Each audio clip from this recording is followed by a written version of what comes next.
നമസ്കാരം. നോക്കാം ഈ മണിക്കൂറിലെ പ്രധാന വാർത്തകൾ. കേരളത്തിലും സമഗ്ര വോട്ടർ പട്ടിക പരിഷ്കരണത്തിന് നടപടി തുടങ്ങുന്നു. ആശങ്ക വേണ്ടെന്ന് മുഖ്യ തെരഞ്ഞെടുപ്പ് ഓഫീസർ രത്തൻ കേൽക്കർ. അടിസ്ഥാനമാക്കുന്നത് 2002 വോട്ടർ പട്ടിക. ആധാർ ഉൾപ്പെടെ 12 രേഖകളിലൊന്ന് നൽകാം. 20 രാഷ്ട്രീയ പാർട്ടികളുടെ യോഗം ചേരും. ന്യൂനപക്ഷ സംഗമത്തിൽ വിശദീകരണവുമായി സർക്കാർ. ന്യൂനപക്ഷ സംഗമം മാത്രമല്ല, 33 വകുപ്പ് തല സംഗമങ്ങളാണ് നടത്തുന്നതെന്ന് വിശദീകരണം.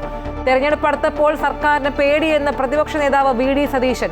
ശബരിമല സ്വർണ്ണപ്പാളി വിവാദത്തിൽ മുഴുവൻ രേഖകളും പിടിച്ചെടുക്കാൻ ഹൈക്കോടതി നിർദ്ദേശം. വീഴ്ച സമ്മതിച്ച് Devaswom board.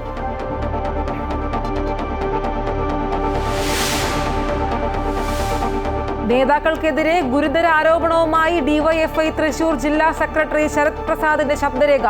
MK. Kannan, AC. Moideen ഉൾപ്പെടെയുള്ള നേതാക്കൾക്ക് വലിയ സാമ്പത്തിക സ്വാധീനമുണ്ടെന്ന ആരോപണം. വർഷങ്ങൾക്ക് മുൻപുള്ള ഓഡിയോ എന്നും വിശദീകരണം തേടുമെന്നും CPM ജില്ലാ സെക്രട്ടറി KV അബ്ദുൽ ഖാദർ. വിവാദമായതോടെ പറഞ്ഞതിൽ നിന്ന് മലക്കം മറിഞ്ഞ Sarath Prasad.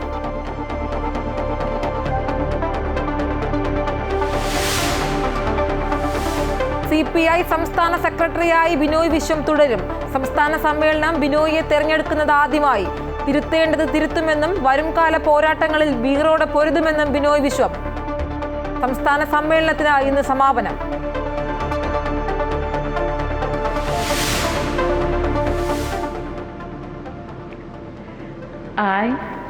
I, Chandrapuram Ponnusamy Radhakrishnan, do swear in the name of God do swear in the name of God that I will bear true faith and allegiance that I will bear true faith and allegiance to the Constitution of India to the Constitution of India as by law established,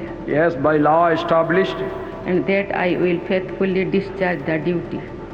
And that I will 15ാമത് ഉപരാഷ്ട്രപതിയായി CP Radhakrishnan സ്ഥാനമേറ്റു.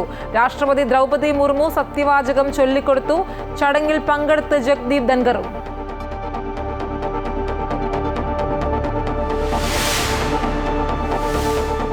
ലോക athletics ചാമ്പ്യൻഷിപ്പിന് നാളെ ടോക്കിയോയിലെ national സ്റ്റേഡിയത്തിൽ തുടക്കം. പങ്കെടുക്കുന്നത് വിവിധ രാജ്യങ്ങളിൽ നിന്നായി 2200-ലേറെ കായിക താരങ്ങൾ. ഇന്ത്യൻ ടീമിൽ 19 അംഗങ്ങൾ. ജപ്പാനിലെ കനത്ത ചൂടിൽ ആശങ്ക.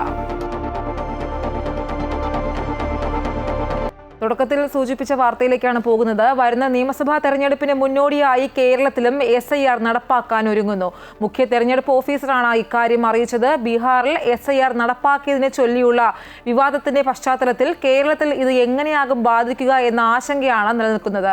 ഈ മാസം 20 രാഷ്ട്രീയ പാർട്ടികളുടെ യോഗം തെരഞ്ഞെടുപ്പ് കമ്മീഷൻ വിളിച്ചിട്ടുണ്ട്. തീവ്ര വോട്ടർ പട്ടിക പരിഷ്കരണവുമായി ബന്ധപ്പെട്ട് ആശങ്കപ്പെടേണ്ട കാര്യമില്ലെന്നും സുതാര്യവും ലളിതവുമായ നടപടികളുമായി മുന്നോട്ട് പോകുമെന്നും മുഖ്യ തെരഞ്ഞെടുപ്പ് ഓഫീസർ രത്തൻ കേൽക്കർ പറഞ്ഞു. കേരളത്തിൻ്റെ മൊത്തം എലിജിബിൾ ആയിട്ടുള്ള വോട്ടേഴ്സ് ഇനി ഇൻക്ലൂഡ് ചെയ്യാൻ വേണ്ടിയിട്ട് തന്നെയാണ് നമ്മൾ സ്പെഷ്യൽ ഇൻറ്റൻസീവ് റിവിഷൻ ചെയ്യുന്നത് എന്നുള്ളതാണ് ആദ്യമായിട്ട് നിങ്ങളോട് എനിക്ക് പറയാനുള്ളത്. ഒരിക്കലും ഒരു ആശങ്ക വേണ്ട. വളരെ സുതാര്യമായിട്ടും ലളിതമായിട്ടുമായിരിക്കും മൊത്തം exercise. Election commission of India schedule declare ചെയ്യുന്ന സമയം മുതൽ നമ്മൾ നടപ്പിലാക്കാൻ പോകുന്നത് എന്നുള്ളതാണ് നിങ്ങളോട് എനിക്ക് പറയാനുള്ളത്. ഒരിക്കലും ഒരു ആശങ്ക വേണ്ട. എല്ലാ എലിജിബിൾ ആയിട്ടുള്ള വോട്ടേഴ്സിന് ഉൾപ്പെടുത്താൻ വേണ്ടിയിട്ട് തന്നെയാണ് ഈ മൊത്തം എക്സസൈസ് നമ്മൾ ചെയ്യാൻ പോകുന്നത്. അത് എങ്ങനെയാണ് നമ്മൾ ചെയ്യുന്നത് എന്നുള്ള കാര്യം ഞാൻ പറയാം. പിന്നെ ഇപ്പോൾ എലിജിബിൾ ആയിട്ടുള്ള വോട്ടേഴ്സ് എന്ന് പറഞ്ഞാൽ ആർട്ടിക്കിൾ 326 അനുസരിച്ചിട്ട് 3 കണ്ടീഷൻസ് സാറ്റിസ്ഫൈ ചെയ്യണം എല്ലാ വോട്ടേഴ്സ്. അതായത് ആ വോട്ടർ സിറ്റിസൺ ഓഫ് ഇന്ത്യ ആയിരിക്കണം എന്നുള്ളതാണ് ആദ്യമായിട്ടുള്ള ഒരു കണ്ടീഷൻ. രണ്ടാമത്തെ കണ്ടീഷൻ എന്ന് പറയുന്നത് ആ വോട്ടർ 18 വയസ്സും കംപ്ലീറ്റ് ആയിരിക്കണം. മൂന്നാമത്തെ കണ്ടീഷൻ എന്ന് പറയുന്നത് ഡിസ്ക്വാളിഫിക്കേഷൻ ആവാൻ പാടില്ല എന്നുള്ളതാണ്. അതായത് വോട്ടറായിട്ട് ഡിസ്ക്വാളിഫൈ ആയിരിക്കാൻ പാടില്ല എന്നുള്ളതാണ്. ഈ 3 കണ്ടീഷൻസ് സാറ്റിസ്ഫൈ ചെയ്യുന്ന എല്ലാ വോട്ടേഴ്സ്, കേരളത്തിൻ്റെ മുഴുവൻ വോട്ടേഴ്സ് ഇന്ന് ഇൻക്ലൂഡ് ചെയ്യാൻ വേണ്ടിയിട്ട് തന്നെ ആയിരിക്കും നമ്മുടെ SIR ആക്ടിവിറ്റീസ് നമ്മൾ ചെയ്യാൻ പോകുന്നത്. സർക്കാർ ന്യൂനപക്ഷ സംഗമം നടത്തുന്നുവെന്നതിൽ വിശദീകരണവുമായി ന്യൂനപക്ഷ വകുപ്പ് രംഗത്ത്. ന്യൂനപക്ഷ സംഗമം മാത്രമല്ല 33 വകുപ്പ് തല സംഗമങ്ങളാണ് മന്ത്രിസഭാ തീരുമാനപ്രകാരം നടത്തുന്നതെന്നാണ് വിശദീകരണം. ഒക്ടോബർ 1 മുതൽ 30 വരെയാണ് വിവിധ ജില്ലകളിൽ വകുപ്പ് തല സെമിനാറുകൾ നടത്തുന്നത്. സർക്കാർ തെരഞ്ഞെടുപ്പ് മുന്നിൽ കണ്ട് നടത്തുന്ന സംഗമത്തെ എതിർക്കുകയാണ് പ്രതിപക്ഷ കക്ഷികൾ. ആഗോള അയ്യപ്പ സംഗമത്തിന് പിന്നാലെ സർക്കാർ ന്യൂനപക്ഷ സംഗമം നടത്തുന്നതിന്റെ വിവരങ്ങൾ പുറത്തു വന്നതോടെയാണ് ന്യൂനപക്ഷ സംഗമങ്ങൾ മാത്രമല്ല എല്ലാ വകുപ്പുകളുടെയും സെമിനാറുകൾ സംഘടിപ്പിക്കാനാണ് സർക്കാർ തയ്യാറെടുക്കുന്നതെന്ന് വ്യക്തമാക്കുന്ന ഉത്തരവ് പുറത്തുവന്നത്. ഒക്ടോബർ 1 മുതൽ 30-ാം തീയതി വരെ വിവിധ ജില്ലകളിൽ വകുപ്പുതല സെമിനാറുകൾ എന്ന പേരിൽ സംഗമങ്ങൾ സംഘടിപ്പിക്കുകയാണ്. നിലവിൽ കൊച്ചിയിലാണ് ന്യൂനപക്ഷ വകുപ്പ് സംഗമം സംഘടിപ്പിക്കുന്നത്. ഓരോ വകുപ്പിന്റെയും ഭാവി പ്രവർത്തനങ്ങൾ നിശ്ചയിക്കുന്നതിനായാണ് വിഷൻ 2031 എന്ന ലക്ഷ്യത്തോടെ വിവിധ സംഗമങ്ങൾ നടത്തുന്നത്. 500 മുതൽ 1000 വരെ ക്ഷണിതാക്കൾ ഓരോ സംഗമത്തിലും പങ്കെടുക്കും. ഓരോ വകുപ്പ് മന്ത്രിമാരുടെയും നേതൃത്വത്തിലാണ് സെമിനാറുകൾ സംഘടിപ്പിക്കുക. അതേസമയം വിവിധ കോണുകളിൽ നിന്നും സർക്കാരിന്റെ ന്യൂനപക്ഷ സംഗമത്തിന് എതിർപ്പുകളും ഉയരുന്നുണ്ട്. തെരഞ്ഞെടുപ്പ് മുന്നിൽ കണ്ടാണ് സർക്കാർ സംഗമങ്ങൾ നടത്തുന്നതെന്നും സംഗമത്തിലൂടെ സർക്കാർ പരിഹാസ്യരാകുമെന്നും പ്രതിപക്ഷ നേതാവ് വി ഡി സതീശൻ പറഞ്ഞു. 10ാമത്തെ കൊല്ലം തെരഞ്ഞെടുപ്പ് പ്രഖ്യാപിച്ചപ്പോൾ അയ്യപ്പനോടുള്ള ഭക്തി അപ്പൊ നോക്കിയപ്പോ വിചാരിച്ചു അത് വേറെ തരത്തിൽ ചിത്രീകരിക്കപ്പെടും. അന്ന് ന്യൂനപക്ഷങ്ങള് അവർക്ക് വേണ്ടിയിട്ട് വേറെ സംഗമം. ഇതെന്താ ഇതെന്ത് പാർട്ടിയാണ്, എന്ത് സർക്കാരാണിത്? അതാ പിന്നെ എല്ലാ മതങ്ങളുടെയും എല്ലാ ജാതികളുടെയും ഉപജാതികളുടെയും ഒക്കെ സംഗമം നടത്തും. എന്താ ഗവൺമെന്റ് ഉദ്ദേശിക്കുന്നത്? എന്താണ് ഗവൺമെന്റിന്റെ പർപ്പസ്? എന്താണ്? അവസാനം പിണറായി വിജയനും കൂട്ടരും കേരളത്തിലെ ജനങ്ങളുടെ മുന്നിൽ ഇപ്പൊ തന്നെ ആയി പരിഹാസപാത്രമാവും. ന്യൂനപക്ഷ സംഗമം, അയ്യപ്പ സംഗമം, ഇങ്ങനെ പരിപാടിയൊക്കെ നടത്തി. ന്യൂനപക്ഷ സംഗമത്തെ വിമർശിച്ച് മുസ്ലിം ലീഗും രംഗത്തെത്തി. പിണറായി സർക്കാരിന്റെ കാലത്തെ ന്യൂനപക്ഷ വിരുദ്ധ പ്രവർത്തനങ്ങൾ പുറത്തു കൊണ്ടുവന്ന് ന്യൂനപക്ഷ സംഗമത്തെ പ്രതിരോധിക്കാനാണ് ലീഗിന്റെ തീരുമാനം. അമൃത ന്യൂസ്, തിരുവനന്തപുരം. ശബരിമല സ്വർണ്ണപ്പാളി വിവാദത്തിൽ മുഴുവൻ രേഖകളും പിടിച്ചെടുക്കാൻ ഹൈക്കോടതി നിർദ്ദേശം. ചീഫ് വിജിലൻസ് സെക്യൂരിറ്റി ഓഫീസർ രേഖകൾ പിടിച്ചെടുക്കണം. മുൻപ് എത്ര സ്വർണം ഉണ്ടായിരുന്നു എന്നതടക്കം കോടതി പരിശോധിക്കും. അനുമതിയില്ലാതെ സ്വർണം കൊണ്ടുപോയതിൽ ദേവസ്വം ബോർഡ് വീഴ്ച സമ്മതിച്ചു. അയ്യപ്പ സംഗമം നടത്തുന്നതിലെ സർക്കാരിന്റെ കാപട്യം BJP നേരത്തെ തുറന്നു കാട്ടിയതാണെന്ന് മുൻ കേന്ദ്രമന്ത്രി വി മുരളീധരൻ. തെരഞ്ഞെടുപ്പിന് വേണ്ടി ശബരിമലയുടെ പേരിൽ പണപ്പിരിവ് നടത്തുകയാണ്. ആഗോള അയ്യപ്പ സംഗമത്തിന് പിന്നാലെ നടത്താൻ പോകുന്ന ന്യൂനപക്ഷ സംഗമം ജനങ്ങളെ ഭിന്നിപ്പിക്കാനുള്ള സർക്കാർ ശ്രമമാണെന്നും അദ്ദേഹം ആരോപിച്ചു. ഇതുവരെ ആഗോള അയ്യപ്പ സംഗമത്തിന് ക്ഷണം ലഭിച്ചിട്ടില്ല എന്നും വി മുരളീധരൻ പറഞ്ഞു. തെരഞ്ഞെടുപ്പിന്റെ പശ്ചാത്തലത്തിൽ നടത്തുന്ന ഒരു രാഷ്ട്രീയ നാടകം എന്നുള്ളതിനപ്പുറത്ത് ഇതിലൊരു പ്രാധാന്യവുമില്ല. ശബരിമലയുടെ പേരിൽ തെരഞ്ഞെടുപ്പിന് വേണ്ടിയിട്ടുള്ള പണപ്പിരിവ് ലോകമെമ്പാടുമുള്ള വ്യാപാരികളെയും വ്യവസായികളെയും ക്ഷണിച്ചു വരുത്തി അവർക്ക് പഞ്ചനക്ഷത്ര സൗകര്യങ്ങൾ ഒരുക്കിക്കൊടുത്ത് ഒരു ലോക കേരള സഭയുടെ മറ്റൊരു പതിപ്പ്, ആ പതിപ്പ് പമ്പയിൽ സംഘടിപ്പിച്ചുകൊണ്ട് മാർക്സിസ്റ്റ് പാർട്ടിക്ക് തെരഞ്ഞെടുപ്പിന് വേണ്ടിയിട്ടുള്ള പണപ്പിരിവിനുള്ള ഒരു മാർഗമാക്കിയിട്ട് അയ്യപ്പ സംഗമത്തെ മാറ്റാൻ പോകുന്നു എന്നുള്ള ആശങ്കയാണ് അയ്യപ്പ ഭക്തരായിട്ടുള്ള ആളുകൾക്കൊക്കെ ഉണ്ടായിരുന്നു. തൃശൂർ ജില്ലയിലെ CPM ജില്ലാ സംസ്ഥാന നേതാക്കൾക്കെതിരെ ഗുരുതര സാമ്പത്തിക ആരോപണം ഉന്നയിക്കുന്ന DYFI ജില്ലാ സെക്രട്ടറി ശരത് പ്രസാദിന്റെ ശബ്ദ സംഭാഷണം പുറത്ത്. കപ്പലണ്ടി വിറ്റ് നടന്ന മുൻ സംസ്ഥാന കമ്മിറ്റി അംഗം MK കണ്ണൻ കോടിപതിയായെന്നും നിലവിലെ സംസ്ഥാന കമ്മിറ്റി അംഗമായ AC മൊയ്തീന് ടോപ്പ് ക്ലാസുമായാണ് ഡീലിംഗ് എന്നും DYFI ജില്ലാ കമ്മിറ്റി അംഗമായ നിവിൻ ശ്രീനിവാസനുമായി നടത്തിയ സംഭാഷണത്തിൽ ശരത് പറയുന്നു. CPMലെ ഉന്നത നേതാക്കളെ പ്രതിക്കൂട്ടിൽ നിർത്തുന്നതാണ് ശരത് പ്രസാദിന്റെ സംഭാഷണം. കപ്പലണ്ടി വിറ്റ് നടന്ന MK കണ്ണൻ കോടിപതിയായെന്നും AC മൊയ്തീന് ടോപ്പ് ക്ലാസുമായാണ് ഡീലിംഗ്സ് എന്നും ശരത് പറയുന്നു. വടക്കാഞ്ചേരി MLA സേവ്യർ ചിറ്റലപ്പള്ളിയുടെ പേരും പുതുക്കാട് MLA KK രാമചന്ദ്രന്റെ പേരും സംഭാഷണത്തിൽ വരുന്നുണ്ട്. CPMന്റെ ജില്ലാ ലീഡർഷിപ്പുള്ള സാമ്പത്തിക അതൊരു ഘട്ടം കഴിഞ്ഞാൽ അവരുടെ ഒരു ലെവല് മാറും. ഇവരുടെ ഇൻട്രാക്ഷൻ കണ്ണാട്ടൊക്കെ കോടാനോടി വെക്കും. പൊളിറ്റിക്സ് രക്ഷപ്പെട്ടാണ്. കപ്പലണ്ടി കാണാൻ വിളിക്കുക. കപ്പലണ്ടി കച്ചവടമായിരുന്നു തൃശ്ശൂരാണ്. ആളാണ് കാണുന്ന അയാൾക്ക് ചുരുങ്ങിയത് കോടാനോടി വെച്ചാൽ AC മൊയ്തീൻ നിസ്സാര ആൾക്കാരാണ്. എന്നൊക്കെ പറഞ്ഞാൽ ജില്ലയിലത്തെ വലിയ വലിയ എന്താണ് അത്ര അപ്പർ ക്ലാസ് ആളുകളുടെ ഇടയിൽ ഇൻട്രാക്ട് ചെയ്യുന്ന ആൾക്കാർ വരെയൊക്കെ AC മൊയ്തീൻ, കണ്ടംകുളത്ത് അതേസമയം ശരത്തിന്റെ പുറത്തുവന്ന സംഭാഷണം വർഷങ്ങൾക്ക് മുൻപുള്ളതാണെന്നും അതിൽ പറയുന്ന കാര്യങ്ങളിലൊന്നും അടിസ്ഥാനമില്ലെന്നും CPM ജില്ലാ സെക്രട്ടറി KV അബ്ദുൽ ഖാദർ പ്രതികരിച്ചു. ശരത്തിനോട് വിശദീകരണം തേടുമെന്നും സംഭാഷണം അനുചിതമാണെന്നും അബ്ദുൽ ഖാദർ പറഞ്ഞു.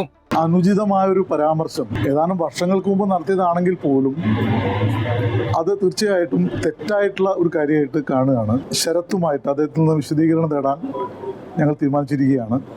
ശരത്തുമായി സംസാരിക്കുകയും നടത്തറയിലെ സഹകരണ സ്ഥാപനവുമായി ബന്ധപ്പെട്ട സാമ്പത്തിക ആരോപണം ഉന്നയിക്കുകയും ചെയ്ത നിബിൻ ശ്രീനിവാസനെ CPM നടത്തറ വെസ്റ്റ് LC അംഗത്വത്തിൽ നിന്നും പുറത്താക്കി. ശരത്തിന്റെ സംഭാഷണത്തിൽ ഞെട്ടലില്ല എന്ന കോൺഗ്രസ് നേതാവ് അനിലക്കര പ്രതികരിച്ചു. ശരത്തിന്റെ വെളിപ്പെടുത്തൽ ഗൗരവതരമാണെന്നും CPM നേതാക്കളുടെ അനധികൃത സമ്പാദ്യം പാർട്ടിയിലെ ഒരു വിഭാഗം യുവനേതാക്കൾ അനുവദിക്കുന്നില്ലെന്നും കോൺഗ്രസ് നേതാവ് അനിലക്കര പറഞ്ഞു. തൃശൂർ ജില്ലയിലെ CPM നേതാക്കന്മാരുടെ അവിഹിത സമ്പാദ്യം പാർട്ടിയിലെ ഒരു തലമുറ അല്ലെങ്കിൽ ഒരു വിഭാഗം അംഗീകരിക്കുന്നില്ല എന്നതിന്റെ കൂടി തെളിവാണ്. തൃശൂരിലെ CPM വലിയ അധോലോക മാഫിയാണെന്ന BJP നേതാവ് MT രമേശും പ്രതികരിച്ചു. തൃശൂർ ജില്ലയിലെ CPM നേതൃത്വം ഒരു വലിയ അധോലോക മാഫിയ സംഘമാണ് എന്ന് ആ പാർട്ടിക്കകത്ത് തന്നെയുള്ള ആളുകൾ പരസ്യമായി സമ്മതിക്കുന്ന വാർത്തകൾ പുറത്തു വന്നിരിക്കുകയാണ്.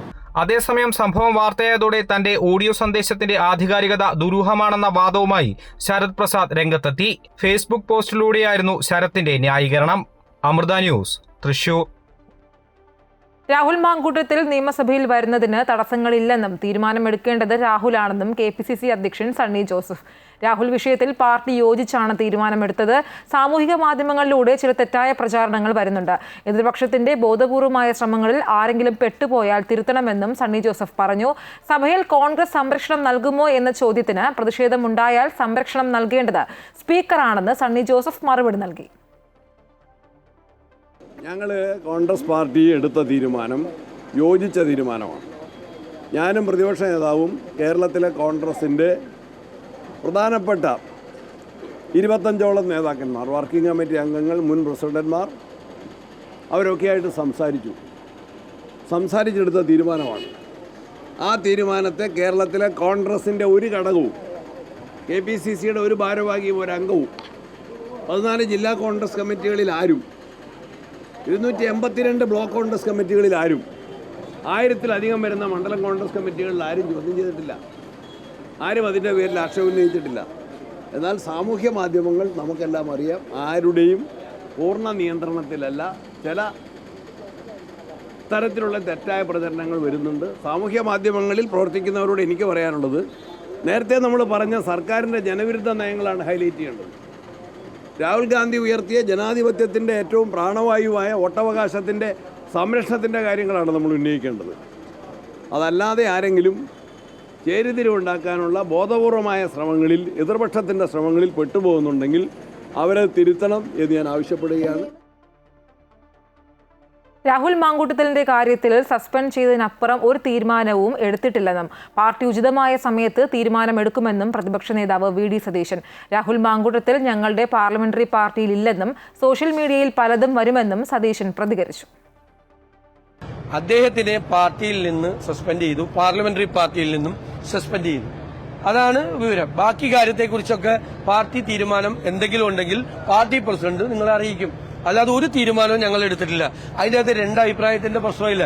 സോഷ്യൽ മീഡിയയിൽ ആരെങ്കിലും കയറി വല്ലതും എഴുതിയെന്നും മറുപടി പറയേണ്ട ബാധ്യതയൊന്നും ഞങ്ങൾക്കാർക്കുമില്ല. പാർട്ടിയുടെ നേതാക്കന്മാരോ ആരും അതിനെക്കുറിച്ച് അഭിപ്രായം പറഞ്ഞിട്ടില്ല. പാർട്ടി ഉചിതമായ സമയത്ത് ഉചിതമായ തീരുമാനമെടുക്കും. അത് KPCC പ്രസിഡന്റ് നിങ്ങളെ അറിയിക്കും. അത്രയല്ലോ. അല്ല, അത് അറിയിക്കും, അദ്ദേഹം അറിയിക്കും. അദ്ദേഹം സസ്പെൻഡ് ചെയ്ത്, അദ്ദേഹം പാർലമെന്ററി പാർട്ടിയുടെ ഭാഗമല്ല, സസ്പെൻഡ് ചെയ്തു. ഇന്ത്യൻ കമ്മ്യൂണിസ്റ്റ് പാർട്ടിയെ കേരളത്തിൽ ബിനോയ് വിശ്വം നയിക്കും. ആലപ്പുഴയിൽ ചേർന്ന സംസ്ഥാന സമ്മേളനം CPI സംസ്ഥാന സെക്രട്ടറിയായി ബിനോയ് വിശ്വത്തെ തെരഞ്ഞെടുത്തു. സംസ്ഥാന എക്സിക്യൂട്ടീവ് ഐകകണ്ഠ്യമായാണ് ബിനോയ് വിശ്വത്തിനെ തെരഞ്ഞെടുത്തത്. കാനം രാജേന്ദ്രന്റെ നിര്യാണത്തെ തുടർന്ന് 2023 ഡിസംബർ 10-നാണ് രാജ്യസഭാംഗമായിരിക്കെ ബിനോയ് വിശ്വം സംസ്ഥാന സെക്രട്ടറിയുടെ ചുമതല ഏറ്റെടുത്തത്. ഒരു സമ്മേളനത്തിൽ ആദ്യമായി സംസ്ഥാന സെക്രട്ടറി ചുമതലയിലേക്ക് എത്തുന്നത് ഇതാദ്യം. സെക്രട്ടറി സ്ഥാനത്തേക്ക് മറ്റാരുടെയും പേര് ഉയരാൻ ഇടയില്ലെന്ന് കഴിഞ്ഞ ദിവസത്തെ സമ്മേളനത്തിൽ വ്യക്തമായിരുന്നു. ഇസ്മയിൽ പക്ഷവും K പ്രകാശ് ബാബു അനുകൂലികളും സെക്രട്ടറി സ്ഥാനത്തേക്ക് മറ്റാരെയും നിർദ്ദേശിച്ചില്ല. ഇതോടെ സെക്രട്ടറി ആരെന്ന ചോദ്യത്തിന് ഒരു ഉത്തരമായി. തിരുത്തേണ്ട കാര്യങ്ങൾ തിരുത്താൻ തയ്യാറാണെന്നും അക്കാര്യത്തിൽ പിടിവാശിയില്ലെന്നും ബിനോയ് വിശ്വം സമ്മേളനത്തിൽ സൂചിപ്പിച്ചിരുന്നു. സമ്മേളനത്തിന് ശേഷം മാധ്യമങ്ങളെ കണ്ട പാർട്ടി സെക്രട്ടറി അച്ചടക്കവും ലക്ഷ്യബോധവുമുള്ള കമ്മ്യൂണിസ്റ്റായി ചുമതല തുടരുമെന്നും മതനിരപേക്ഷതയെ രക്ഷിക്കേണ്ട കാലത്ത് വരുംകാല പോരാട്ടങ്ങളിൽ വീറോടെ പൊരുതുമെന്നും കൂട്ടിച്ചേർത്തു.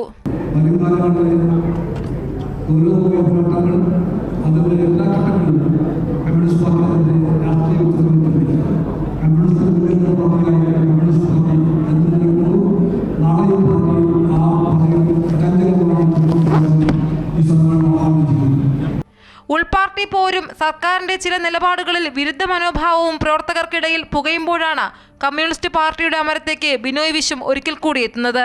തൃശൂരിലുണ്ടായ പരാജയം വലിയ മുറിവായി അവശേഷിക്കുമ്പോൾ ജാഗ്രത കുറവുകൾ പരിശോധിച്ച് BJPയുടെ വളർച്ചയ്ക്ക് തടയിടുവാൻ ഇടതുപക്ഷ ഐക്യം കെട്ടിപ്പടുക്കുക എന്നതാകും പാർട്ടി സെക്രട്ടറി എന്ന നിലയിൽ ബിനോയ് വിശ്വം നേരിടുന്ന പ്രധാന വെല്ലുവിളി. തദ്ദേശ നിയമസഭാ തെരഞ്ഞെടുപ്പുകൾ നടക്കാനിരിക്കെ പാർട്ടിയെ ഒരു കുടക്കീഴിൽ അണിനിരത്തി ജനഹിതത്തിനൊപ്പം അണിചേരുക എന്നതും കനത്ത വെല്ലുവിളി തന്നെ. നിലവിൽ CPI കേന്ദ്ര കമ്മിറ്റി അംഗവും AITUC വർക്കിംഗ് പ്രസിഡന്റുമായ ബിനോയ് വിശ്വം CPI മുഖപത്രമായ ന്യൂ ഏജിന്റെ പത്രാധിപരുമാണ്. അമൃത ന്യൂസ്, ആലപ്പുഴ. ESI പരിധി വർദ്ധിപ്പിക്കാനുള്ള നടപടികൾ അവസാന ഘട്ടത്തിലേക്ക്. ശമ്പള പരിധി 30,000 രൂപയാക്കാനാണ് ആലോചന. പ്രധാനമന്ത്രിയുടെ അംഗീകാരം ലഭിച്ച ശേഷം ഈ വർഷ അവസാനത്തോടെ പദ്ധതി നടപ്പിലാക്കാനാണ് കേന്ദ്ര സർക്കാരിന്റെ ആലോചന. 1 കോടിയോളം വരുന്ന തൊഴിലാളികൾക്ക് പ്രയോജനം ലഭിക്കും. EPFO ESI പരിധികളിൽ കാതലായ മാറ്റം വരുത്താനാണ് കേന്ദ്ര സർക്കാരിന്റെ ആലോചന. EPFOയിൽ ശമ്പള പരിധി 15,000 രൂപയും ESI പരിധി 21,000 രൂപയുമാണ്. ഇത് 30,000 രൂപയാക്കാനാണ് കേന്ദ്ര സർക്കാരിന്റെ നീക്കം. ശമ്പള പരിധിയുടെ പേരിൽ ചികിത്സാ ആനുകൂല്യങ്ങൾ നഷ്ടമാകുന്ന പശ്ചാത്തലത്തിലാണ് പൊളിച്ചെഴുത്തിന് കേന്ദ്ര സർക്കാർ തയ്യാറായിരിക്കുന്നത്. 8 വർഷമായി 21,000 ശമ്പള പരിധി എന്നതാണ് ESI പിന്തുടരുന്നത്. അതുകൊണ്ട് തന്നെ വിവിധ മേഖലകളിലുള്ള 1 കോടിയോളം തൊഴിലാളികൾക്കാണ് ആനുകൂല്യങ്ങൾ നഷ്ടമാകുന്നത്. ഇക്കാര്യങ്ങൾ കഴിഞ്ഞ ദിവസം ചേർന്ന ESI കോർപ്പറേഷൻ യോഗം വിശദമായി പരിശോധിക്കുകയും തൊഴിൽ മന്ത്രാലയം തുടർ ചർച്ചകൾ പൂർത്തിയാക്കുകയും ചെയ്തിട്ടുണ്ട്. ഇതിന്റെ അടിസ്ഥാനത്തിൽ ആരോഗ്യ മന്ത്രാലയത്തിന്റെ അംഗീകാരത്തോടുകൂടി ശമ്പള പരിധി വർദ്ധിപ്പിക്കണമെന്ന ആവശ്യം പ്രധാനമന്ത്രിക്ക് മുന്നിലെത്തിയിട്ടുണ്ട്. പ്രധാനമന്ത്രിയാണ് ഇക്കാര്യത്തിൽ ഇനി അന്തിമ തീരുമാനമെടുക്കുക. ശമ്പള പരിധി വർദ്ധിപ്പിക്കാനുള്ള തീരുമാനമെടുക്കാത്തതിനെതിരെ BMS ഉൾപ്പെടെയുള്ള സംഘടനകൾ രംഗത്തെത്തിയിരുന്നു. 42,000-ആയി ശമ്പള പരിധി വർദ്ധിപ്പിക്കണമെന്നാണ് തൊഴിലാളി സംഘടനകൾ ആവശ്യപ്പെട്ടതെങ്കിലും തൽക്കാലം 30,000-ൽ നിലനിർത്താനാണ് തീരുമാനം. രാജ്യത്ത് 159 ESI ആശുപത്രികളാണുള്ളത്. ഇതിൽ 102 സംസ്ഥാനങ്ങളും ബാക്കി കോർപ്പറേഷൻ നേരിട്ടും നടത്തുന്നതാണ്. ഈ സാഹചര്യത്തിൽ ഇത്തരം ആശുപത്രികളിൽ മികച്ച ചികിത്സാ സംവിധാനങ്ങൾ ലഭിക്കുന്നതുവരെ ESI പരിധിയിലുള്ളവർക്ക് സ്വകാര്യ ആശുപത്രികളിൽ ചികിത്സ തേടാവുന്നതാണ്. അമൃത ന്യൂസ്, ന്യൂഡൽഹി. പ്രധാനമന്ത്രി നരേന്ദ്രമോദിയുടെ അമ്മയുമായി ബന്ധപ്പെട്ട് കോൺഗ്രസ് പുറത്തിറക്കിയ AI വീഡിയോ വിവാദത്തിൽ. മോദിയുടെ സ്വപ്നത്തിൽ മാതാവ് തന്നെ വോട്ടിനായി ഉപയോഗിക്കരുത് എന്ന് പറയുന്ന വീഡിയോയാണ് വിവാദമായത്. ബീഹാർ PCC ആണ് AI വീഡിയോ ഇറക്കിയത്. മരിച്ചുപോയ അമ്മയോട് സാമ്യമുള്ള AI കഥാപാത്രം മോദിയുടെ സ്വപ്നത്തിൽ പ്രത്യക്ഷപ്പെട്ട് രാഷ്ട്രീയത്തിൽ തന്റെ പേര് ഉപയോഗിച്ചതിന് അദ്ദേഹത്തെ കർശനമായി ശാസിക്കുന്നു. മോദിയോട് സാമ്യമുള്ള AI കഥാപാത്രം ഇത് കേട്ട് ഞെട്ടലോടെ ഉണർന്നതോടെയാണ് രംഗം അവസാനിക്കുന്നത്. വീഡിയോ പുറത്തിറങ്ങിയ പിന്നാലെ കോൺഗ്രസിനെതിരെ രൂക്ഷ വിമർശനമാണ് ഉയരുന്നത്. മോദിയുടെ അമ്മയെ വീണ്ടും കോൺഗ്രസ് അപമാനിക്കുന്നുവെന്നാണ് BJPയുടെ ആരോപണം. രാഹുൽ ഗാന്ധിയുടെ അറിവോടെയാണ് ഇത്തരം നീക്കങ്ങൾ എന്നും BJP ആരോപിക്കുന്നു. പ്രധാനമന്ത്രിയുടെ മണിപ്പൂർ സന്ദർശനം നാളെ. സംസ്ഥാനത്ത് കനത്ത ജാഗ്രത. 8,500 കോടി രൂപയുടെ പദ്ധതികൾക്ക് പ്രധാനമന്ത്രി തുടക്കം കുറിക്കും. മണിപ്പൂർ സംഘർഷം ഉണ്ടായതിനു ശേഷം ആദ്യമായാണ് പ്രധാനമന്ത്രി സംസ്ഥാനത്ത് എത്തുന്നത്. 2023 മെയ്യിലാണ് മണിപ്പൂരിൽ സംഘർഷം ഉടലെടുത്തത്. മെയ്തേ കുക്കി വിഭാഗങ്ങൾ തമ്മിലുള്ള സംഘർഷത്തിൽ 256 പേർക്ക് ജീവൻ നഷ്ടമായി. നിരവധി ആളുകൾ വീടുകൾ നഷ്ടപ്പെട്ട് കലാപത്തിന്റെ ഇരകളായി മാറി. സംസ്ഥാനത്ത് സമാധാനം പുനഃസ്ഥാപിച്ചുവെങ്കിലും പ്രധാനമന്ത്രി ഈ 2 വർഷക്കാലം മണിപ്പൂർ സന്ദർശിച്ചിരുന്നില്ല. അതുകൊണ്ട് തന്നെ മോദിയുടെ മണിപ്പൂർ സന്ദർശനത്തിന് പ്രാധാന്യം ഏറെയാണ്. രാവിലെ 11 മണിക്കാണ് പ്രധാനമന്ത്രി മണിപ്പൂരിലെത്തുക. ചുരാചന്ദ്പൂരിലും ഇംഫാലിലും പൊതുസമ്മേളനത്തെ പ്രധാനമന്ത്രി അഭിസംബോധന ചെയ്യും. കലാപത്തിന് ഇരകളായ ആളുകളുമായി പ്രധാനമന്ത്രി കൂടിക്കാഴ്ച നടത്തും. 8,500 കോടിയോളം രൂപയുടെ പദ്ധതികൾക്കും പ്രധാനമന്ത്രി തുടക്കം കുറിക്കും. 7,300 കോടി രൂപയുടെ പദ്ധതി മെയ്തേ വിഭാഗത്തിന് മേൽക്കോയ്മയുള്ള ചുരാചന്ദ്പൂരിലും 1,200 കോടി രൂപയുടെ പദ്ധതികൾക്ക് കുക്കി ഭാഗത്തിന് സ്വാധീനമുള്ള ഇംഫാലിലും പ്രധാനമന്ത്രി തുടക്കം കുറിക്കും. പ്രധാനമന്ത്രിയുടെ സന്ദർശനത്തിന്റെ ഭാഗമായി വലിയ സുരക്ഷയാണ് സംസ്ഥാനത്താകെ ഒരുക്കിയിട്ടുള്ളത്. സംസ്ഥാന സായുധ വിഭാഗങ്ങൾക്ക് പുറമെ കേന്ദ്രസേനയും ഓരോ മേഖലയിലും നിലയുറപ്പിച്ചിട്ടുണ്ട്. നിലവിൽ രാഷ്ട്രപതി ഭരണത്തിന് കീഴിലാണ് മണിപ്പൂർ. വികസന പദ്ധതികൾക്ക് തുടക്കം കുറിക്കുന്നതിനപ്പുറത്തേക്ക് രാഷ്ട്രീയ നീക്കങ്ങൾ കൂടി ഉണ്ടാകുമോ എന്നുള്ളതാണ് പ്രധാനം. കുക്കി മെയ്തേ വിഭാഗങ്ങളുമായി ചർച്ച ചെയ്ത് സമാധാനം ഉറപ്പിച്ച ശേഷമാണ് പ്രധാനമന്ത്രിയുടെ സന്ദർശനം തീരുമാനിച്ചിരിക്കുന്നത്. എങ്കിലും ഇന്നലെ ഉൾപ്പെടെ ചില മേഖലകളിൽ നേരിയ സംഘർഷമുണ്ടായതുകൊണ്ട് പരിശോധനയും നിരീക്ഷണവും ശക്തമാക്കിയിട്ടുണ്ട്. അമൃത ന്യൂസ്, ന്യൂഡൽഹി. രാജ്യത്തിന്റെ 15ാമത് ഉപരാഷ്ട്രപതിയായി CP രാധാകൃഷ്ണൻ ചുമതലയേറ്റു. രാഷ്ട്രപതി ഭവനിൽ നടന്ന ചടങ്ങിൽ രാഷ്ട്രപതി ദ്രൗപദി മുർമു സത്യവാചകം ചൊല്ലിക്കൊടുത്തു. പ്രധാനമന്ത്രി നരേന്ദ്രമോദി, കേന്ദ്രമന്ത്രിമാർ, രാജ്യസഭയിലെ കക്ഷി നേതാക്കൾ, NDA നേതാക്കൾ തുടങ്ങിയവർ ചടങ്ങിൽ പങ്കെടുത്തു. മുൻ ഉപരാഷ്ട്രപതിമാരായ ജഗ്ദീപ് ധൻഖർ, M. വെങ്കയ്യ നായിഡു, ആന്ധ്രാപ്രദേശ് മുഖ്യമന്ത്രി N. ചന്ദ്രബാബു നായിഡു, മുഖ്യമന്ത്രി പുഷ്കർ സിംഗ് ധാമി എന്നിവരും ചടങ്ങിനെത്തി. ഇന്ത്യ സഖ്യത്തിന്റെ സ്ഥാനാർത്ഥി സുദർശൻ റെഡ്ഡിയെ 152 വോട്ടുകൾക്ക് പരാജയപ്പെടുത്തിയാണ് മഹാരാഷ്ട്ര ഗവർണറായിരുന്ന CP രാധാകൃഷ്ണൻ രാജ്യത്തിന്റെ ഉപരാഷ്ട്രപതിയായത്. തമിഴ്നാട് സ്വദേശിയായ രാധാകൃഷ്ണൻ ലോക്സഭാ അംഗമായും സംസ്ഥാന BJP അധ്യക്ഷനായും ചുമതല വഹിച്ചിട്ടുണ്ട്. I, Chandraviram Ponnusamy Radhakrishnan, do swear in the name of God do swear in the name of God that I will bear true faith and allegiance that I will bear true faith and allegiance to the Constitution of India to the Constitution of India as by law established, and that I will faithfully discharge the duty upon which I am about to enter.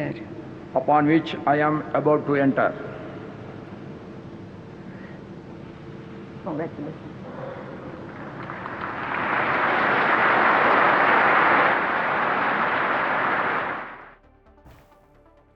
സർക്കാരിനെതിരെ തലശ്ശേരി അതിരൂപത arch bishop Mar Joseph Pamplany.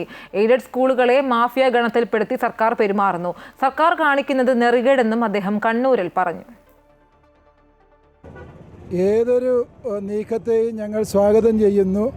അതൊന്നും ഞങ്ങൾക്കെതിരുള്ള കാര്യമല്ല. പക്ഷേ ഇവിടെ ഈ ജോലി ചെയ്തിട്ട് കൂലി കിട്ടാത്ത അധ്യാപകർക്ക് ശമ്പളം കൊടുക്കാത്തിടത്തോളം കാലം ഈ പറയുന്നതൊന്നും ആത്മാർത്ഥതയില്ലാത്ത കാര്യങ്ങളാണ് എന്ന് ഞങ്ങൾ ചിന്തിക്കും.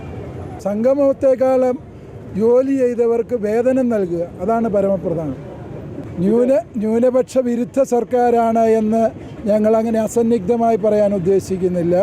മറിച്ച് പല കാര്യങ്ങളിലും ന്യൂനപക്ഷങ്ങൾക്ക് അർഹതപ്പെട്ട നീതിപൂർവമായ കാര്യങ്ങൾ അവഗണിക്കപ്പെടുന്നു എന്നുള്ള പരാതി ഇവിടുത്തെ ക്രൈസ്തവ സഭയ്ക്കുണ്ട്. പ്രത്യേകിച്ച് കോശി കമ്മീഷൻ റിപ്പോർട്ട് പുറത്തു വിടാതെ അതിൻ്റെ നടപടികൾ സ്വീകരിക്കാതെ എത്രയോ നാളുകളായി സർക്കാർ ആ റിപ്പോർട്ടിന്മേൽ അടയിരിക്കുന്നു.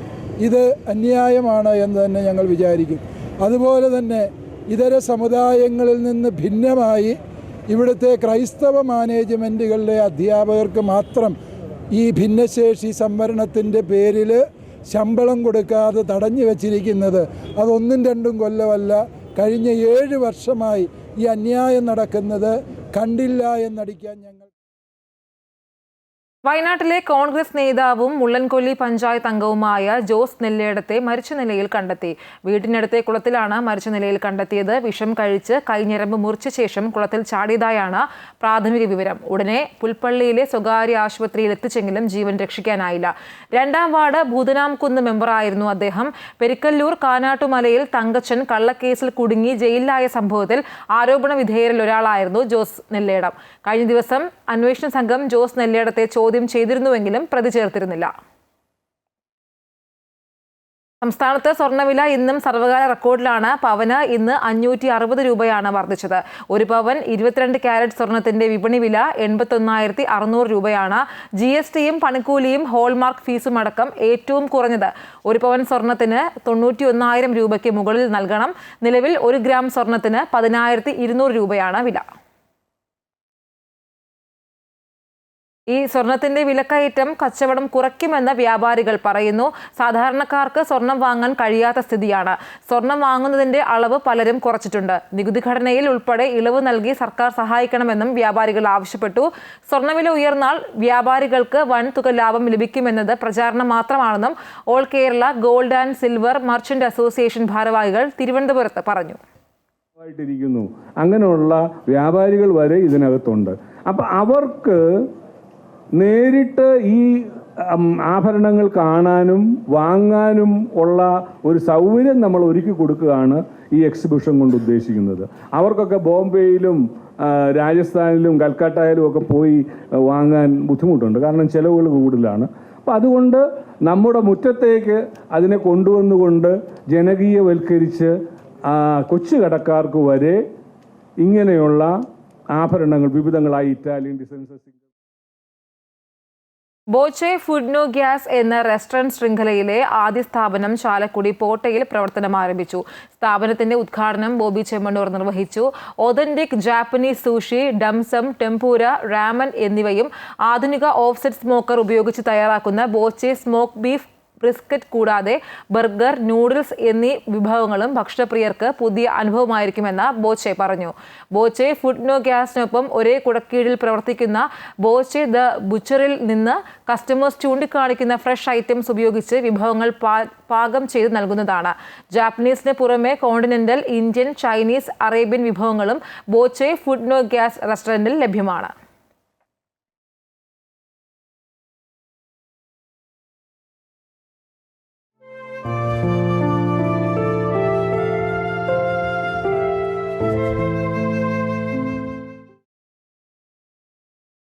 അന്തരിച്ച മുൻ മന്ത്രിയും നിയമസഭാ സ്പീക്കറുമായിരുന്ന മുതിർന്ന കോൺഗ്രസ് നേതാവ് പി തങ്കച്ചന് മുഖ്യമന്ത്രിയും പ്രതിപക്ഷ നേതാവും അന്ത്യാഞ്ജലി അർപ്പിച്ചു.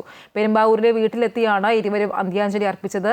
ഭൗതികദേഹം ഇന്ന് വീട്ടിൽ പൊതുദർശനത്തിന് വച്ച ശേഷം നാളെ വൈകിട്ട് 3-ന് നെടുമ്പാശ്ശേരി അകപ്പറമ്പ് യാക്കോബായ പള്ളിയിൽ സംസ്കാരം നടത്തും. പെരുമ്പാവൂരിന്റെ പുരോഗതിക്ക് നേതൃത്വം നൽകിയ തങ്ങളുടെ പ്രിയ നേതാവിനെ അവസാന നോക്ക് കാണാൻ നൂറുകണക്കിന് ആളുകളാണ് പെരുമ്പാവൂരിൽ പി തങ്കച്ചന്റെ വീട്ടിലേക്ക് ഇന്ന് എത്തിയത്. കേരള രാഷ്ട്രീയത്തിൽ തിരക്കുള്ള നേതാവായിരുന്ന കാലത്തും തന്റെ രാഷ്ട്രീയ ജീവിതത്തിന് കരുത്തേകിയ പെരുമ്പാവൂരിലെ ജനങ്ങളെ എന്നും പി തങ്കച്ചൻ ചേർത്ത് പിടിച്ചിരുന്നു. വിശ്രമ ജീവിതത്തിനിടയ്ക്കും പെരുമ്പാവൂരിലൂടെ കാറിൽ സഞ്ചരിച്ചും നാട്ടുകാരുടെ സുഖവിവരങ്ങൾ പി തങ്കച്ചൻ അന്വേഷിക്കുമായിരുന്നു. രോഗബാധിതനായി ആശുപത്രിയിൽ പ്രവേശിപ്പിച്ചതോടെ കഴിഞ്ഞ 27 ദിവസമായി ഈ വീട്ടിൽ തങ്കച്ചൻ ഉണ്ടായിരുന്നില്ല. സാമൂഹ്യ രാഷ്ട്രീയ രംഗത്തെ നിരവധി പേർ പി തങ്കച്ചന് അന്തിമോപചാരം അർപ്പിച്ചു. മുഖ്യമന്ത്രി പിണറായി വിജയൻ, പ്രതിപക്ഷ നേതാവ് വി ഡി സതീശൻ, മന്ത്രി കെ കൃഷ്ണൻകുട്ടി എന്നിവർ പെരുമ്പാവൂരിലെ വീട്ടിലെത്തി. കേരള രാഷ്ട്രീയത്തിലെ സൗമ്യനായ നേതാവായിരുന്നു പി തങ്കച്ചനെന്ന് പ്രതിപക്ഷ നേതാവ് അനുസ്മരിച്ചു. കെ ആന്റണി മന്ത്രിസഭയിൽ കൃഷിമന്ത്രിയായിരുന്ന പി തങ്കച്ചൻ കാർഷിക മേഖലയിൽ നൽകിയ സംഭാവന ഒരിക്കലും മറക്കാൻ പറ്റില്ലെന്ന് മന്ത്രി കെ കൃഷ്ണൻകുട്ടി പറഞ്ഞു. KPCC പ്രസിഡന്റ് സണ്ണി ജോസഫ്, MP-മാരായ ഹൈബി ഈഡൻ, ബെന്നി ബെഹനാൻ, MLA-മാരായ അൻവർ സാദത്ത്, എൽദോസ് കുന്നപ്പള്ളി, ചാണ്ടി ഉമ്മൻ എന്നിവരും അന്ത്യാഞ്ജലി അർപ്പിച്ചു. വീട്ടിലെ പൊതുദർശനത്തിന് ശേഷം നാളെ വൈകിട്ട് 3-ന് നെടുമ്പാശ്ശേരി അകപ്പറമ്പ് യാക്കോബായ പള്ളിയിൽ പി തങ്കച്ചന്റെ സംസ്കാരം നടക്കും. അമൃത ന്യൂസ്, കൊച്ചി. വിമാനത്തിന്റെ ചക്രം ഊരിപ്പോയതിനെ തുടർന്ന് മുംബൈയിൽ വിമാനം അടിയന്തരമായി ഇറക്കി. സ്പേസ് ജെറ്റിന്റെ Q400 വിമാനമാണ് അടിയന്തരമായി ഇറക്കിയത്. വിമാനത്തിൽ 75 പേരാണ് ഉണ്ടായിരുന്നത്. യാത്രക്കാരെല്ലാം സുരക്ഷിതരാണെന്ന് അധികൃതർ അറിയിച്ചു. ഗുജറാത്തിലെ കൺലയിൽ നിന്ന് മുംബൈയിലേക്ക് വരികയായിരുന്നു വിമാനം. വിമാനത്തിന്റെ പിൻചക്രം റൺവേയിലാണ് ഊരി വീണത്. പുതിയ ഭൂവിനിയോഗ ചട്ടത്തിനെതിരെ പ്രതിഷേധവുമായി വിവിധ സംഘടനകൾ. വ്യാപാരി വ്യവസായ ഏകോപന സമിതി ഇടുക്കി ജില്ലാ കമ്മിറ്റിയുടെ നേതൃത്വത്തിൽ സെപ്റ്റംബർ 15-ന് സെക്രട്ടേറിയറ്റിന് മുൻപിൽ സത്യാഗ്രഹം നടത്തും. പുതിയ ഭൂവിനിയോഗ ചട്ടത്തിലെ പല നിർദ്ദേശങ്ങളും ഇടുക്കിയിലെ ജനങ്ങൾക്ക് തിരിച്ചടിയാകുമെന്നാണ് ആക്ഷേപം. മുൻപ് നിർമ്മിച്ചിട്ടുള്ള കെട്ടിടങ്ങൾ ക്രമപ്പെടുത്താൻ വൻ തുക അടയ്ക്കേണ്ടി വരും. എല്ലാ അനുമതിയും വാങ്ങി ഫീസടച്ച് പണിത കെട്ടിടങ്ങൾ ക്രമപ്പെടുത്താൻ വീണ്ടും പണം വാങ്ങുന്നത് അംഗീകരിക്കാൻ കഴിയില്ലെന്ന് വ്യാപാരി വ്യവസായി ഏകോപന സമിതി ഭാരവാഹികൾ പറഞ്ഞു. നമ്മുടെ ഭരണഘടന നമുക്ക് നൽകുന്ന മൗലിക അവകാശങ്ങളില്ലേ, right to live, right to property, right to equality, സമത്വത്തിന് വേണ്ടിയുള്ള അധികാരം, സമത്വത്തിന് വേണ്ടിയുള്ള എല്ലാവർക്കും നമുക്ക് തുല്യത കിട്ടണ്ടേ? അതുപോലെ നമുക്ക് എങ്ങനെയാണ് ഈ 3000 ഒരു ജീവനോപാധിയായി ഒരു സർക്കാർ തീരുമാനിക്കുക? ഏതെങ്കിലും നിയമലംഘനങ്ങൾ കൊണ്ടാണോ? ഏതെങ്കിലും 5000 സ്ക്വയർ ഫീറ്റോ 6000 സ്ക്വയർ ഫീറ്റോ നിങ്ങളുടെ കാർന്നോമാർ ഒരു കെട്ടിടം പണിതിട്ടുണ്ടെങ്കിൽ അത് ഏതെങ്കിലും നിയമം ലംഘിച്ചു പണിതാണോ? ജനങ്ങളുടെ ജീവനും സ്വത്തിനും സംരക്ഷണം നൽകേണ്ട സർക്കാർ തന്നെ അവരുടെ സ്വത്തുവകകൾ കവർന്നെടുക്കാനുള്ള കുടില തന്ത്രങ്ങളാണ് ഇപ്പോഴത്തെ ഭൂവിനിയോഗ ചട്ടങ്ങളിലൂടെ നടപ്പാക്കുന്നതെന്ന് ഭാരവാഹികൾ കുറ്റപ്പെടുത്തി. വ്യാപാരി വ്യവസായി ഏകോപന സമിതി ഇടുക്കി ജില്ലാ കമ്മിറ്റിയുടെ നേതൃത്വത്തിൽ സെപ്റ്റംബർ 15-ന് സെക്രട്ടേറിയറ്റിന് മുമ്പിൽ സത്യാഗ്രഹം നടത്തും. സമരത്തിന് മുന്നോടിയായി കട്ടപ്പനയിൽ കൺവെൻഷൻ സംഘടിപ്പിച്ചു. ഭൂവിനിയോഗ ചട്ട ഭേദഗതിക്കെതിരെ UDF-ഉം വിവിധ കർഷക സംഘടനകളും ജില്ലയിൽ സമരരംഗത്താണ്. അമൃത ന്യൂസ്, ഇടുക്കി. വയനാട്ടിൽ മുൻ DCC ട്രഷറർ NM വിജയൻ ആത്മഹത്യ ചെയ്ത വിഷയത്തിൽ KPCC നേതൃത്വം നൽകിയ ഉറപ്പ് പാലിക്കപ്പെട്ടില്ല എന്ന വിജയന്റെ മരുമകൾ പത്മജ. കോൺഗ്രസ് പ്രസ്ഥാനത്തിൽ വിശ്വാസം നഷ്ടപ്പെട്ടു. 2.5 കോടിയുടെ ബാധ്യതയാണ് ഉള്ളത്. ഇത് വീട്ടാമെന്ന് പറഞ്ഞ് പാർട്ടി നേതൃത്വം വീണ്ടും വഞ്ചിച്ചു. ജോസ് നെല്ലിടത്തിന്റെ ആത്മഹത്യയിലും ഇവർ പ്രതികരിച്ചു. സത്യസന്ധർ ബലിയാടാകുന്നുവെന്നും കള്ളന്മാർ വെള്ളയും ഇട്ട് നടക്കുന്നുവെന്നും പത്മജ പറഞ്ഞു. ഇതുവരെ ഞങ്ങൾക്ക് അവരൊന്നും ചെയ്തു തന്നിട്ടില്ല എന്ന് മാത്രമല്ല, ഇപ്പൊ ഞങ്ങൾ ഫോൺ വിളിച്ചിട്ട് അവരെടുക്കുന്നുമില്ല. അതുകൊണ്ട് കോൺഗ്രസ് എന്ന പ്രസ്ഥാനത്തിനോട് ഞങ്ങൾക്കുള്ള വിശ്വാസം പരിപൂർണമായിട്ടും അവസാനിച്ചിരിക്കുകയാണ്. അതെ, അത് സത്യസന്ധമായിട്ട് പ്രവർത്തിക്കുന്നവരെ കോൺഗ്രസ് തന്നെ കൊന്നൊടുക്കുകയാണ്. കള്ളന്മാര് വെള്ളയിട്ട് അസലായിട്ട് നടക്കുന്നുണ്ട്. കോൺഗ്രസ് എന്ന പാർട്ടിനെ വിശ്വസിക്കുന്നവര് മരിക്കുന്നു, അവരവരുടെ വീട്ടുകാർക്ക് പോകുന്നു, അത്രമാത്രം. അവര് തന്നിട്ടുണ്ടായിരുന്നു. അത് ഞാൻ എല്ലാ മാധ്യമങ്ങളും. കോഴിക്കോട് വെസ്റ്റ് ഹിൽ സ്വദേശി വിജിലിന്റേതെന്ന് സംശയിക്കുന്ന അസ്ഥികൾ കണ്ടെത്തി. സരോവരത്തെ ചതുപ്പിൽ നിന്നാണ് 53ഓളം അസ്ഥികൾ കണ്ടെത്തിയത്. ഒരാഴ്ചയായി തുടരുന്ന ദൗത്യത്തിന് ഒടുവിൽ ഫലം കണ്ടു. വിജിലിന്റേതെന്ന് സംശയിക്കുന്ന 53 അസ്ഥികൾ സരോവരത്തെ ചതുപ്പിൽ നിന്ന് പുറത്തെടുത്തു. പ്രതികൾ ചൂണ്ടിക്കാട്ടിയതിൽ നിന്ന് 43 മീറ്റർ അകലെയായിരുന്നു തലയില്ലാതെ അസ്ഥിക്കൂടം കണ്ടെത്തിയത്. വിജിൽ ധരിച്ചിരുന്ന ഷൂ നേരത്തെ പ്രദേശത്ത് നിന്ന് ലഭിച്ചിരുന്നു. ശാസ്ത്രീയ പരിശോധനയ്ക്ക് ശേഷമേ അസ്ഥികൾ വിജിലിൻ്റേതാണെന്ന് സ്ഥിരീകരിക്കുകയുള്ളൂ. പോസ്റ്റ്മോർട്ടം നടത്തുമെന്ന് DCP അരുൺ K. പവിത്രൻ പറഞ്ഞു. ബോഡിയുടെ മുകളിൽ അവർ കല്ല് കെട്ടി താഴ്ത്തിയെന്നൊക്കെ പറഞ്ഞു. അപ്പോൾ ആ ഒരു കണ്ടീഷനിലൊക്കെ തന്നെയായിട്ട് കിട്ടിയതായിട്ട് തന്നെയാണ് നമ്മുടെ സെർച്ച് ടീമും പറഞ്ഞിട്ടുള്ളത്. അപ്പം ആ സ്ഥലത്ത് തന്നെയാണ് അവർ തന്ന മൊഴിക്ക് അനുകൂലമായിട്ടുള്ള രീതിയിൽ തന്നെയാണ് നമുക്കിവിടെ കാര്യങ്ങൾ മനസ്സിലാക്കിയെടുക്കാൻ. ഇനി നമുക്ക് ഈ പറയുന്ന രീതിയിൽ ഇതിൻ്റെ പോസ്റ്റ്മോർട്ടം നടത്തേണ്ടതുണ്ട്. 2019 വെസ്റ്റ് ഹിൽ സ്വദേശിയായ വിജിലിനെ കാണാതാവുന്നത്. പിന്നീട് നടത്തിയ അന്വേഷണത്തിലാണ് മരണപ്പെട്ട വിജിലിനെ സുഹൃത്തുക്കൾ സരോവരത്തെ ചതുപ്പിൽ കെട്ടിത്താഴ്ത്തിയതെന്ന് പോലീസിന് വ്യക്തമാവുന്നത്. അമിതമായി മയക്കുമരുന്ന് ഉപയോഗിച്ചതാണ് മരണകാരണമെന്നാണ് പ്രതികളുടെ മൊഴി. പ്രതികളായ നിഖിലിനെയും ദീപേഷിനെയും എത്തിച്ചായിരുന്നു പരിശോധന. കേസിൽ 2ാം പ്രതിയായ രഞ്ജിത്ത് ഒളിവിലാണ്. അമൃത ന്യൂസ്, കോഴിക്കോട്. കായിക വാർത്തകൾ നോക്കിയാൽ 20ാം ലോക അത്ലറ്റിക്സ് ചാമ്പ്യൻഷിപ്പിന് നാളെ ടോക്കിയോയിൽ തുടക്കം. കോവിഡിനെ തുടർന്ന് ഒരു വർഷം വൈകി 2021 നടന്ന ഒളിമ്പിക്സിന് ശേഷം ജപ്പാൻ ആതിഥേയത്വം വഹിക്കുന്ന പ്രധാന മത്സരമാണിത്. ടോക്കിയോയിലെ നാഷണൽ സ്റ്റേഡിയമാണ് ഇക്കുറി പ്രധാന മത്സരവേദി. വിവിധ രാജ്യങ്ങളിൽ നിന്നായി 2200-ലേറെ കായിക താരങ്ങൾ ചാമ്പ്യൻഷിപ്പിൽ പങ്കെടുക്കും. ജപ്പാനിലെ കനത്ത ചൂട് കായിക താരങ്ങളുടെ പ്രകടനത്തെ ബാധിക്കുമോ എന്ന ആശങ്ക ടീമുകൾക്കിടയിലുണ്ട്. നീരജ് ചോപ്രയുടെ നേതൃത്വത്തിൽ ഇറങ്ങുന്ന ഇന്ത്യൻ ടീമിൽ 19 അംഗങ്ങളാണുള്ളത്. മത്സരം 21-ന് സമാപിക്കും.